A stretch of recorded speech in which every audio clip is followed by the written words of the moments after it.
বছর শেষে ভালো খবর, স্পেস ডকিং এর সাফল্য পেল ইসরো। নিজস্ব স্পেস স্টেশন তৈরির প্রথম ধাপ পার করল ভারত।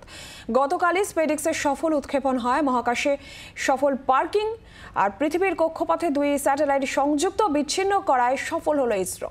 2035 সালে নিজস্ব স্পেস স্টেশনের টার্গেট ইসরো নিয়েছে, আর তারই প্রথম ধাপ স্পেডেক্সের এই সফল উৎক্ষেপণ, এবং সেটা সফলভাবেই পার করলো ইসরো। সব্যসাচী চক্রবর্তী টেলিফোন লাইনে রয়েছেন, প্রতিনিধি আরো বিস্তারিত জানাবেন। সব্যসাচী, 2035 সালে নিজস্ব স্পেস স্টেশনের টার্গেট ইসরো রয়েছে এবং তার প্রথম ধাপ স্পেডেক্সের এই সফল উৎক্ষেপণ, যেটা সফলভাবে পার করলো ইসরো।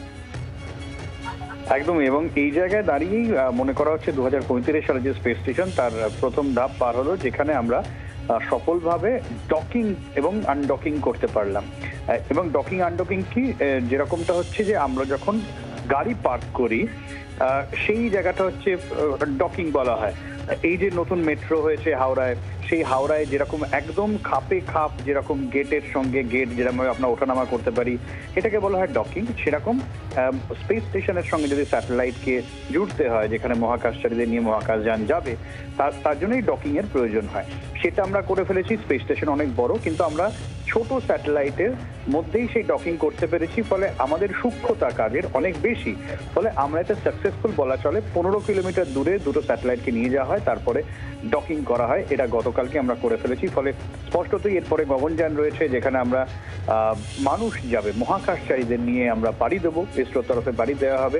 সেইটা হওয়ার পরেই আমরা কিন্তু অনেকটা এগিয়ে যাব ইন্টারন্যাশনাল স্পেস স্টেশনের ক্ষেত্রে। 2035-এ টার্গেট আমাদের ইন্টারন্যাশনাল স্পেস স্টেশন।